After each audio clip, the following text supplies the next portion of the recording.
সবাইকে পিয়ালিস নেস্টে ওয়েলকাম। আজকে আমরা মাটন বিরিয়ানি করব। জলটা একটু ভালো করে ফুটিয়ে নেবেন, তারপর ওতে গোটা গরম মশলা দিয়ে দেবেন। ওটা ভালো করে ফুটে গেলে জলটা একটু নুন দিয়ে দেবেন।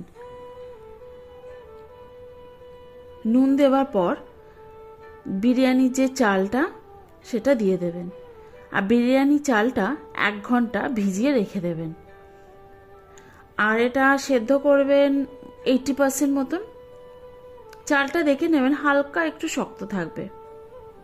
এবার মাটনটা আমি 4টে সিটি দিয়ে সেদ্ধ করে নেব, শুধু নুন আর কিচ্ছু দেব না।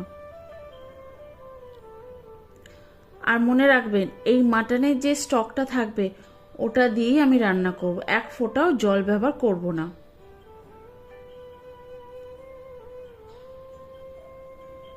চলুন, নুন দেওয়া হয়ে গেল, এবার 4খানা সিটি দিয়ে দিই।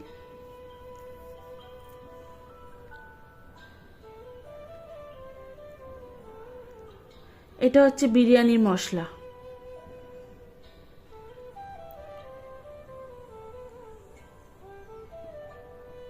বড় এলাচ, শুকনো লঙ্কা, দারচিনি ভালো করে নেড়ে চেড়ে জয়িত্রী, জায়ফল, সাজিরে, এমনি গোটা জিরে, মরিচ, তারপরে গোলমরিচ, তারপরে ছোট এলাচ, আর লাস্টে দেবেন শুকনো গোলাপের পাপড়ি। এই মশলাটা ঠান্ডা হলে গুঁড়িয়ে রেখে দেবেন। এই মশলাটা সবেতে ব্যবহার করতে পারেন। বিরিয়ানি তো নিশ্চয়ই, ফ্রাইড রাইসও দিতে পারেন, এমনি মাংস করলে চিকেন, মাটন, এগ যাই হোক না কেন সবেতেই ব্যবহার করতে পারেন। বাজার থেকে আর আলাদা গরম মশলা কিনতে হবে না, কিন্তু ফ্রিজে রেখে দেবেন, অনেক দিন ভালো থাকে। চলুন, এবার সাদা তেলে আমি পেঁয়াজগুলো ভালো করে ভেজে নেব। পেঁয়াজগুলো লাল করে ভেজে নেবেন।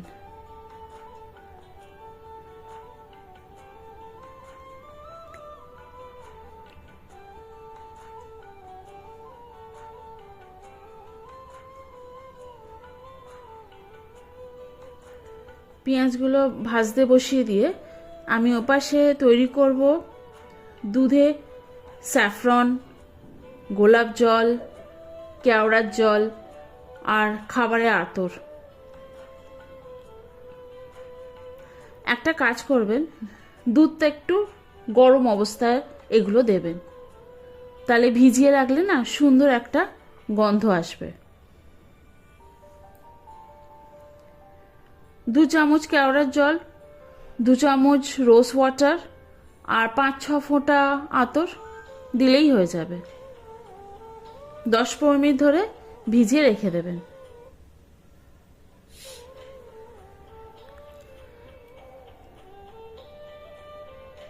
এবার আলুটা আমি সিদ্ধ করে নেব। এতে নুন আর হলুদ দিয়ে সেদ্ধ করে নেব। খুব বেশি সেদ্ধ করবেন না, 50% হলেই হয়ে যাবে। একটা সিটি মারলেই ওটা ভাপেই হয়ে যাবে, ওটা খুলবেন না, দেখবেন খুব সুন্দর নরম হয়ে যাবে। চলুন, পেঁয়াজটা ভাজা হয়ে গেছে। এবার যে বাটনাটা করেছি আদা, রসুন, টমেটো, কাঁচা লঙ্কা সেটা মিশিয়ে দেবো।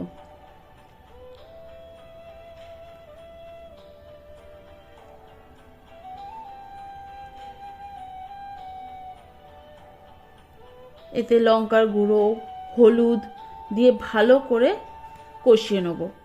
একটুখানি দিয়ে দেবো চিনি। আর এই লঙ্কা গুঁড়োটা হচ্ছে রঙের, ঝালের নয়। মাংসটাও দিয়ে ভালো করে কষিয়ে নেব।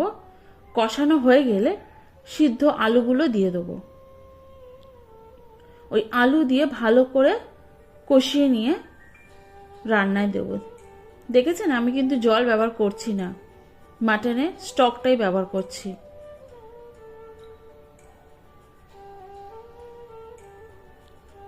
আলুগুলো এবার উঠিয়ে আলাদা জায়গায় দিয়ে দেবো।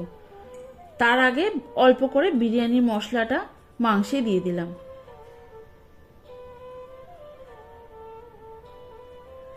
মাংসটা না অনেকক্ষণ ধরে একটু ভালো করে আস্তে আস্তে কষবেন। আলুগুলো তুলে নিলাম। এবার আপনাদের দেখাবো বিরিয়ানির যে লেয়ারটা।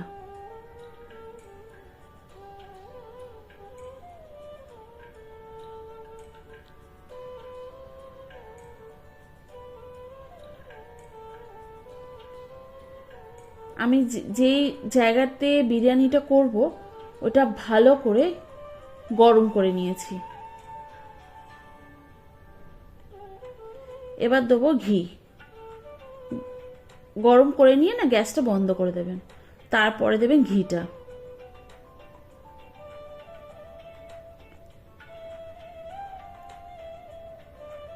এবার দেবেন সাদা ভাত।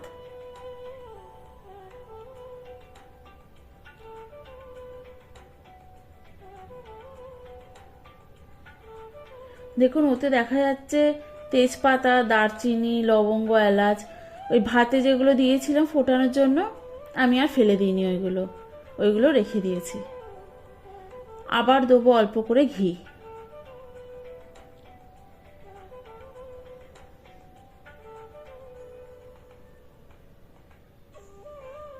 এবার দেবো পরিমাণ মতো নুন। নুনটা অল্প অল্প করে দেবেন, কিন্তু অনেকবার দিতে হবে। তারপরে দেবো মাংসের গ্রেভি। এবার মাংসগুলো দিয়ে ভালো করে সাজিয়ে দেবো। দেখবেন এক জায়গায় যেন হয়ে যায়, একটু ভালো করে স্প্রেড করে দেবেন।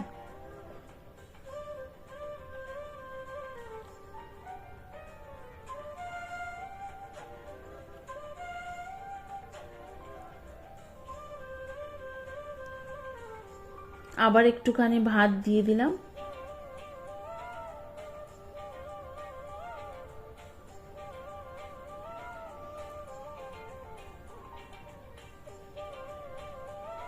বিরিয়ানিটা হচ্ছে কিভাবে লেয়ারটা তৈরি করা, আর আমি তৈরি করেছি একদম আমার মতন।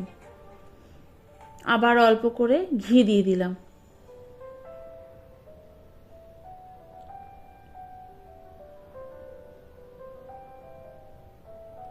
এবার অল্প করে বিরিয়ানি মশলাটা দিয়ে দিলাম।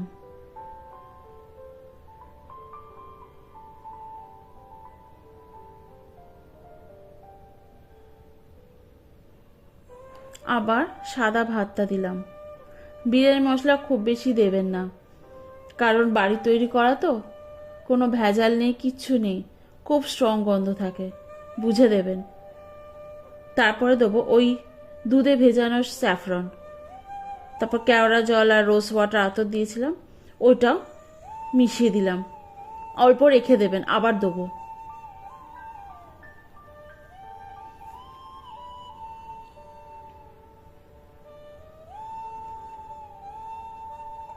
আবার অল্প করে একটু নুন ছড়িয়ে দিলাম।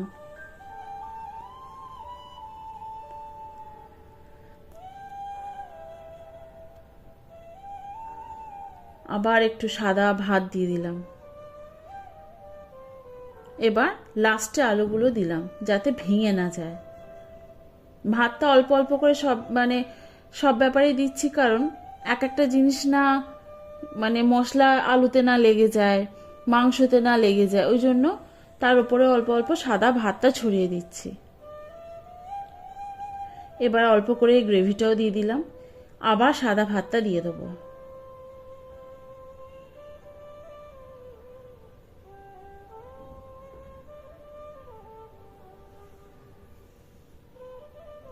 ব্যাস পুরো ভাতটা দিয়ে দিলাম। এবার আবার অল্প করে একটু ভাতের মধ্যে ঘি ছড়িয়ে দিলাম।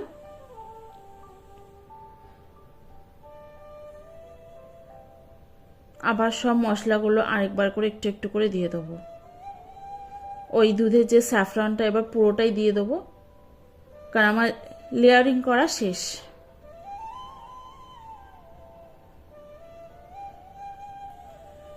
এবার আবার অল্প করে বিরিয়ানি মশলাটা দিয়ে দিলাম।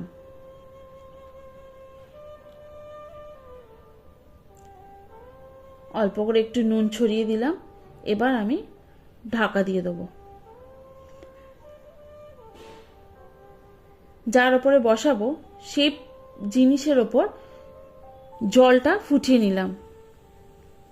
আর একটা বড় ডেচকি নিয়ে জলটা ফুটিয়ে ওর ওপরে বিরিয়ানির ডেচকিটা দিয়ে দিলাম। এবার বিরিয়ানি ডেচকির ওপর আমি মোটা গেঞ্জি বলুন, চাদর বলুন, ভালো করে মুড়িয়ে দেবেন। একটা দেবেন না, দুটো ভালো মোটা গেঞ্জি মুড়িয়ে দেবেন। তার উপরে ভারী ভারী জিনিসগুলো রেখে 8 ঘন্টা মতন ভাপে দিয়ে দেবেন।